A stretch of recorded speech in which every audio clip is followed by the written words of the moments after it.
The fog rolled thick over Hoia Forest in the spring of 1923, its tendrils weaving through the gnarled branches like the fingers of unseen hands. Shadows clung to every tree trunk, twisting and shifting as if alive.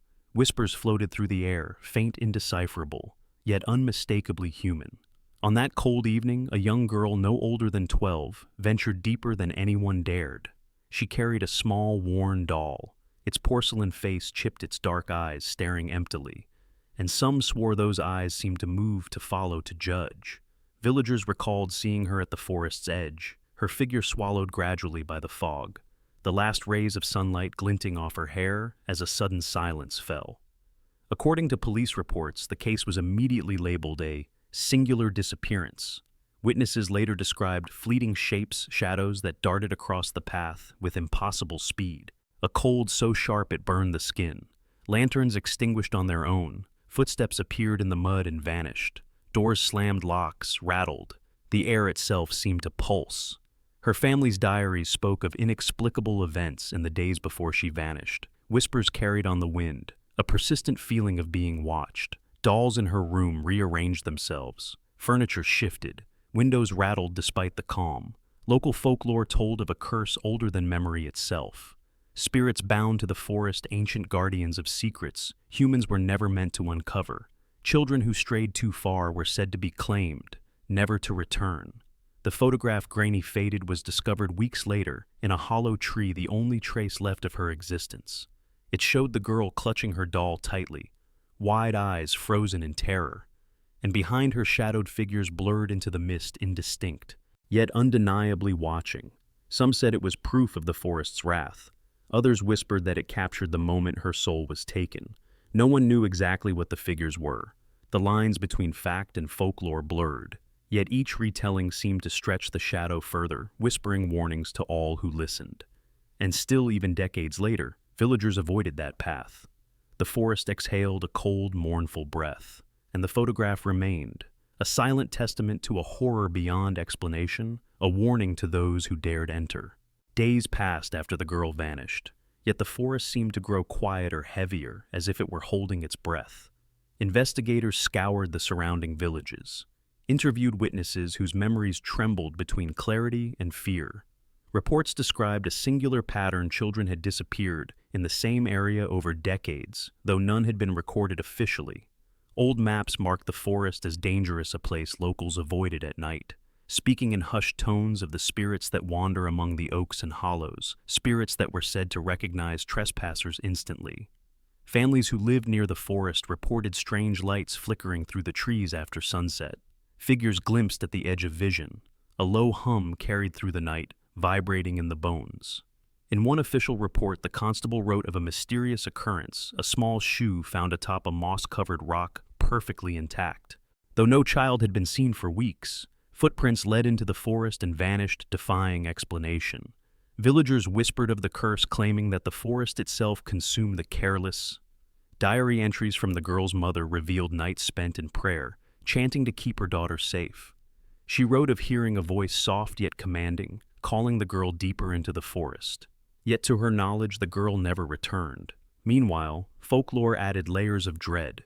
Tales of the White Lady of Hoia, a spirit said to lure children with promises of play or treasure, only to vanish with them into shadow. Of trees that bled when cut, or whispered secrets when the wind passed. Some recounted seeing the girl's doll in the underbrush, upright as if standing guard, eyes empty but somehow alive. Others spoke of the photograph, the one found in the hollow tree. Each time it was displayed, villagers felt a chill, as if the figures in the mist shifted ever so slightly. Some claimed that at night the girl's face would appear faintly in the mist, looking out from between the trees, pleading, warning. Some researchers tried to rationalize the event, citing optical illusions, fog, or pranksters. Yet even the most skeptical could not explain the footprints that ended abruptly, or the photograph that bore marks resembling clawed hands on its edges. And still the forest waited, patient, as if it had been expecting her all along, and anyone who dared step near at dusk could feel the same breathless tension, the same sensation of unseen eyes tracking every movement. Each telling of the story added to the legend, blending fact and superstition, until it became impossible to separate one from the other. And so the tale of the girl, her doll, And the last photo became a warning carried across generations, a chilling reminder that some places are alive, that some forces are ancient, and that curiosity can awaken horrors beyond imagination. Weeks turned into months, and the search for the girl yielded nothing but silence. Yet the forest seemed to react to the absence, its trees groaning in the wind, shadows stretching longer than logic allowed. Villagers reported hearing footsteps at night, soft and uneven, as if someone or something was pacing just beyond sight. Lanterns flickered inexplicably, throwing grotesque shapes onto the walls of nearby homes. A local shepherd swore he saw a figure moving between the trees, small, pale, clutching a doll, but disappearing when approached. The authorities were baffled. Every logical explanation collapsed under the weight of eyewitness accounts. Official reports described the phenomenon as a mysterious occurrence with notes of fate unknown. A constable wrote in his journal, "I walked the forest path at dusk and felt eyes upon me, though there was no one." The wind carried whispers, unintelligible yet unmistakably human. Meanwhile, folklore continued to weave its web. The White Lady of Hoia was said to appear to children at the forest's edge, a spectral figure beckoning with a pale hand. Those who followed were never seen again. Some spoke of the forest's breathing, a low vibration felt through the soles of one's feet, the kind of sensation that makes the hair on the neck stand. Diaries from villagers detailed dolls moving on their own shadows, crossing walls when no one was there, and voices whispering names, always the girl's.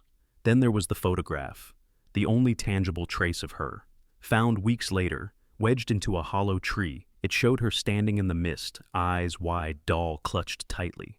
Behind her, indistinct shapes loomed, forming a pattern some described as skeletal. Closer inspection revealed marks along the edges, scratches, as if clawed by invisible hands. Photographers and researchers who examined it reported chills, feelings of nausea, and a sense that the figures shifted when unobserved. Attempts to rationalize these phenomena failed. Some proposed fog illusions, human trickery, optical anomalies. Yet no explanation accounted for footprints that ended abruptly, for whispers captured on early recording devices, or for the repeated appearance of dolls in the forest. And the villagers, they changed. Those who stayed near Hoia Forest grew wary of the nights. Children no longer played beyond the tree line. Travelers avoided the paths entirely. The legend became a living warning. Curiosity was dangerous. Innocence could be claimed, and all the while the forest waited, patient, ancient, as if it had absorbed the girl's essence into its shadowed heart. Even decades later, those brave or foolish enough to walk the forest at dusk spoke of glimpses of a small figure in the mist, clutching a doll, eyes wide, watching, pleading, a spectral echo of the girl whose last photograph captured her encounter with the forces that had claimed her. Each retelling deepened the mystery, blending verified facts with whispered legend, until the line between reality and superstition disappeared entirely. And the story became not just a tale of one missing child, but a cautionary chronicle of Hoia Forest itself. A place where shadows live, where voices follow, and where the innocent can vanish without a trace. As the months passed, the forest seemed to grow more restless. A heavy silence settled over Hoia, broken only by the rustle of leaves and the occasional inexplicable creak of branches. Investigators noted that objects left on forest paths disappeared overnight. A leather-bound diary, a small wooden toy, even lanterns vanishing as if swallowed by the shadows themselves. One constable recorded in his journal, "I left a lantern at the edge of the clearing. Returned the next morning, it was gone. No trace, no disturbance. Only the chill of the forest remained." Families in the surrounding villages reported more sightings. Fleeting glimpses of the girl clutching her doll, standing still in the mist, her eyes wide staring. Some claimed she beckoned silently, warning, yet pleading. Others insisted they saw shadowy figures that mimicked her movements, hovering close, then dissipating when approached. The photograph, the last tangible evidence of her, became an object of obsession. Each time it was brought into the open, those nearby reported shivers crawling down their spine, a sense that the figures behind her eyes moved ever so slightly. The edges of the photo bore strange markings, clawed scratches impossible to replicate. Researchers attempted to catalog these anomalies. Notes contradicted each other. Testimonies clashed. Yet patterns emerged, footprints that ended abruptly, whispers recorded on rudimentary devices, and the repeated, unexplained reappearance of dolls in the forest. Folklore intertwined with these facts. Elders spoke of the cursed veil, a spectral shroud said to cover the forest when it claimed a child. Those under its influence were trapped between worlds, neither alive nor fully gone. Rituals to ward off the curse failed. Prayers were unheard. Candles extinguished spontaneously. Shadows moved independently, watching, waiting. Some villagers claimed that when the fog was thickest, one could hear a chorus of voices chanting in an unknown tongue. And in the midst of this, the girl's laughter, soft, eerie, almost human, echoed, lingering far longer than any natural sound could. One explorer recounted finding the doll in the roots of an ancient oak. But as he reached for it, the doll disappeared into mist, leaving behind only a faint whisper, "Come play forever." The forest's presence grew palpable. It was as if the trees themselves were alive. Bending subtly toward those who entered, the shadows thickened. Eyes seemed to glint from every corner. Even modern researchers armed with cameras and recording equipment admitted a chilling realization. The forest did not merely hide the girl, it held her intertwined with the very spirit of Hoia, and the photograph, a silent testament, showing not just a girl, but a portal into something ancient, malevolent, a force that had claimed her, and that might still be waiting. The line between reality and legend blurred further. Each retelling amplified the fear, the whispers, the weight of the forest pressing on those who dared remember. The girl's story, her doll and the cursed photograph became a symbol, a reminder that curiosity can awaken forces beyond comprehension, and that Hoia Forest keeps its secrets jealously patient, eternal, and hungry for those who linger too long. The nights in Hoia Forest grew darker as autumn approached. A suffocating fog settled over the paths, muffling sound and swallowing light. Villagers reported hearing screams that carried across the clearing, high-pitched, childlike, yet distorted as though bending reality itself. Investigators returned with lanterns and cameras, but the deeper they went, the more the forest seemed to resist. Trees twisted unnaturally, branches reaching as if to grab the unwary shadows, stretching longer than the mind could comprehend. In the official reports, constables noted strange marks on the forest floor, footprints that began abruptly and ended in mid-air. Small toys found perfectly arranged in geometric patterns, and faint impressions of a child's hand, pressed into bark unexplainable by natural phenomena. Diaries recovered from the girl's family revealed chilling accounts. Objects moved of their own accord, whispers echoed her name, and the doll once in her possession appeared in new locations, each morning always staring with hollow eyes. Folklore spoke of the eternal watchers, spirits bound to the forest for centuries, whose hunger was for innocence. Those who strayed too far were said to vanish, leaving behind only echoes and photographs imbued with a lingering essence of the lost. Some villagers claimed to see the girl herself at dusk, pale and translucent, her small hands clutching the doll, eyes wide in terror.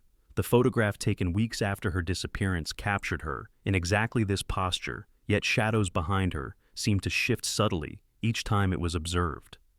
Explorers reported hearing soft laughter carrying over the mist, yet when they approached there was nothing, only the wind through the twisted trees carrying whispers of names, pleading warning. In one incident, a constable left a small journal near the hollow tree where the photograph had been found. By morning, it had disappeared entirely, leaving behind only a faint imprint in the moss. Later, the photograph itself vanished from local archives, only to reappear years later in the possession of a stranger claiming no knowledge of its origin. The forest, it seemed, had its own rules, an intelligence older than the town itself. The line between reality and legend blurred further, and the whispers of the girl, the doll, and the cursed photograph wove into a narrative that grew more sinister with each retelling. Even those who attempted rational explanations, fog illusions, human trickery, admitted they could not account for the footprints, the displacements, the spectral laughter. The villagers changed. Children no longer played near the tree line. Travelers avoided the paths entirely. Fear became woven into the fabric of the community. And yet for those brave enough to linger, the forest spoke, in shifting shadows and soft, pleading cries, in the subtle tilt of the doll's head. In the midst of the fog, one could feel her presence watching, waiting, trapped in a cycle no one could break. The curse, the photograph, and the girl became inseparable, a testament to forces ancient, patient, and unfathomably cruel. Hoia Forest kept its secrets, and those who dared remember carried a shiver a warning that some places are not just haunted but alive, and that innocence taken may never return. The weeks that followed the girl's disappearance turned into months, and the forest seemed to pulse with a life of its own. Each night, heavier, colder, as though it absorbed the fear of those who dared approach. Investigators returned repeatedly, drawn by the mystery, but each attempt only deepened the sense of unease. They reported hearing whispers, soft but urgent, carried on the wind, voices calling the girl's name, yet no human presence could be found. And then there was the photograph, the last tangible trace, found wedged in a hollow tree, faded and grainy, yet hauntingly vivid. The girl stood clutching her doll, eyes wide, terror frozen in place. Shadows loomed behind her, figures that were indistinct yet undeniably watching. Each time it was examined, subtle changes were noticed, shapes shifting ever so slightly, scratches along the edges almost clawed, impossible to replicate. Some who viewed it experienced chills that ran like ice through the veins, a sense of being observed, judged, trapped. Attempts to analyze the photograph scientifically failed. Even modern equipment could not account for anomalies. Footprints that had appeared in the forest vanished entirely. Objects left in the open were displaced, sometimes arranged in cryptic patterns, as if marking some ancient ritual. Local folklore spoke of a curse older than memory itself, a punishment cast by forces beyond comprehension. The eternal watcher's spirits bound to the forest for centuries, tasked with claiming the innocent. Those who strayed too far were said to be trapped between worlds, neither alive nor truly gone.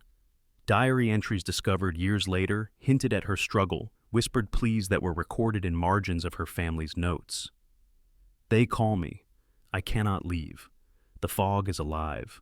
The doll watches." Even skeptics could not deny the strangeness.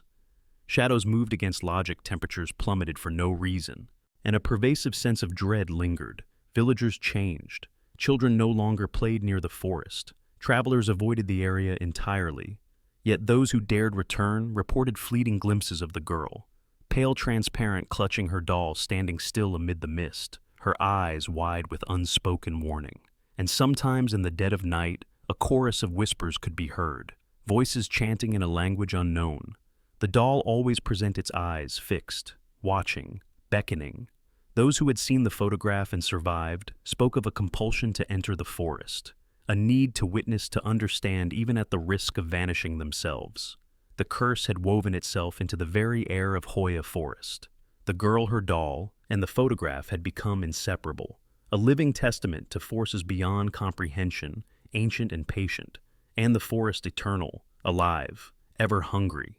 Every retelling of the story expanded its power, blending fact with folklore until the lines blurred completely. The girl's disappearance, the cursed photograph, and the whispers of the forest became legend, a warning to all who dared to seek answers, a reminder that some places do not merely haunt, they claim, and that curiosity may awaken horrors that will never release their hold. Decades passed, and yet Hoia Forest remained as enigmatic and foreboding as ever. The villagers who had witnessed the girl's disappearance told stories to their children, and those children grew up with an instinctive fear of the forest. Yet the whispers persisted, carried by the wind, threading through the trees, curling around the roots and hollow trunks. Photographs surfaced sporadically, some showing faint outlines of a child and a doll, shadows bent, unnaturally indistinct figures lurking behind. Scientists attempted to examine these artifacts. Some claimed the images contained anomalies beyond photographic explanation, patterns that repeated, shapes that shifted when not observed directly. Diaries and journal entries recovered over the years told of strange phenomena, animals behaving erratically, unexplained cold spots, lanterns extinguishing on their own, and the occasional sighting of pale figures moving silently between the trees. The folklore grew richer, tales of the eternal watchers intertwined with warnings from generations, that the forest claimed those who were curious, those who sought to understand. The young and the innocent were most at risk. Hikers and explorers who dared to venture in reported fleeting glimpses of movement in the mist, whispers of names, soft laughter that carried unnaturally, and sometimes a doll appearing in places where it could not have been placed. Even in modern times, the forest exerts its presence. Drones and cameras capture inexplicable shadows. Thermal imaging shows figures that disappear the moment one approaches. Locals insist that entering after dusk invites the same fate as the girl of 1923. The story of the photograph. The girl in the cursed doll became a legend, not just of Hoia, but of fear itself. It lingered in the consciousness of those who heard it. A cautionary echo. The pattern repeated. Disappearances, objects displaced, whispers on the wind. Each new witness added their testimony, blending fact with legend until the narrative became almost impossible to separate from reality. And still the forest breathes, patient, ancient, a living entity that watches, waits, and claims. Those who dared enter even today report the same suffocating sense of being observed, the same chill that seeps into the bones, and sometimes, just sometimes, the faint outline of a girl clutching a doll, her wide eyes pleading silently. It is as if the forest itself preserves the memory of her fate, and her presence bound to the shadows reminds all who dare listen that some places are not merely haunted, they are alive, and they do not forget. Every retelling, every whisper, every photograph captured preserves the echo of the curse, reminding the living that curiosity carries consequences, and that Hoia forest shadows still linger, patient, eternal, waiting for the next to wander too far. Even now, nearly a century later, Hoia forest remains a place of dread and fascination.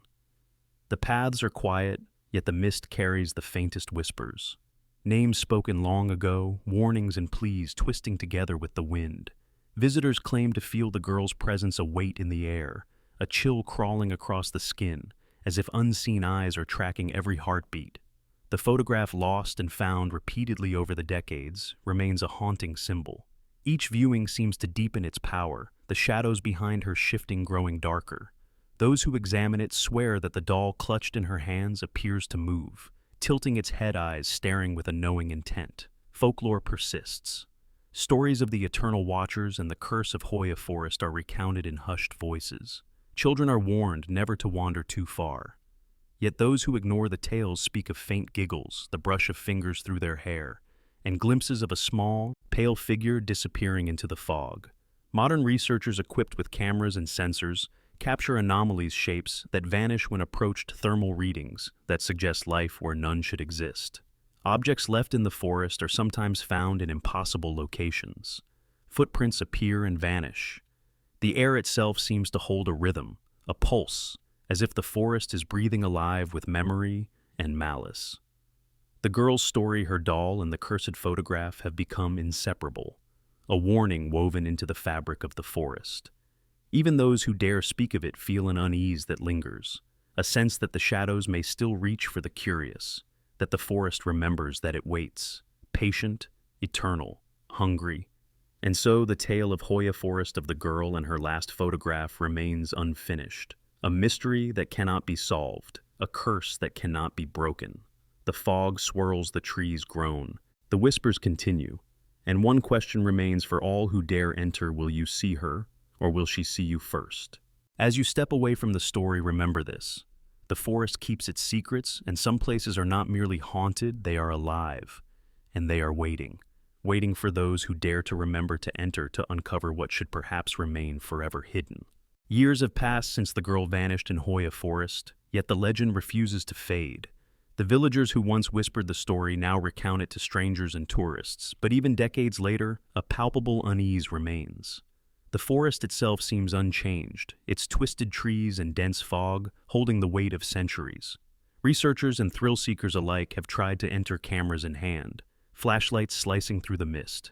Yet, every attempt yields the same eerie phenomena: footprints appearing and vanishing, shadows moving independently, and an oppressive sense of being watched. Those who dared to linger report glimpses of a small figure in the fog, pale, clutching a doll, eyes wide with a silent warning. The cursed photograph continues to resurface, often in unexpected places, each viewing leaving a chill that lingers long after the image is put away. Folktales persist alongside documented accounts, blending into a tapestry of fear and mystery. Children are still warned never to wander too far. Elders shake their heads at foolish curiosity, and the forest itself seems to pulse with a quiet, patient hunger. Some claim that at night, when the mist is thickest, whispers echo through the trees, sometimes calling names, sometimes singing lullabies twisted by sorrow. And the doll, small and porcelain, may appear on doorsteps or in the woods, always watching, always waiting. The girl's disappearance, the cursed photograph, the shadows of Hoia Forest. They serve as a chilling reminder that some forces are ancient, patient, and beyond human comprehension. Curiosity may awaken them, but they do not release their hold. The forest is alive, it remembers, it waits. And so the story remains unfinished, a cautionary tale passed through generations, a mystery that resists resolution, a horror that refuses to be forgotten.